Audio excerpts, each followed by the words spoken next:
Assalomu alaykum barchaga. Farg'ona viloyati, Farg'ona shahridamiz. Biz bu joyga naves ish jarayonidamiz. Xudo xolasa bu joyga neobычный chiroyli navesni qilishdi, полностью dizaynlarni qilib kelganmiz. Xudo xolasa chiroyli chiqqan.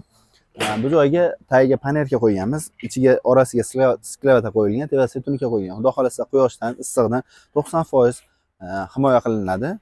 Vakuum sifatida bo'ladi. Yomg'ir yog'sa ham ovoz chiqmaydi. Xudo xolasa chiroyli chiqqan. Bu joyimizga neobычный lazerli gulda, burchak gullari, stokalari, полностью xarilarni shunaqa qilib tayyorlaganmiz. Orasi straplarni полностью high-tech bo'lgan, neobычный, скромный dizayn bo'lgan. Xudo xolasa 1 kvadratini 450 ming so'mdan qilib beramiz. 450 ming so'mning ichiga nimalar kiradi? 1 kvadrati полностью panerka, DVPsi, sklavatasi, tunukasi, полностью karkazlari, kraskalari olib kelib ustanovka qilishimiz hammasi atiga 1 kvadrat 450 ming so'mdan chiqadi. Agar sizga ham xuddi shunaqa naves kerak bo'lgan bo'lsa, bizga obuna bo'lib qo'ying va pastda nomerga telefon qilsangiz, to'liq ma'lumot beramiz. Siz zakaz qiladigan bo'lsangiz, chiroyli qilib bitkazib beramiz. Rahmat, salomat bo'ling.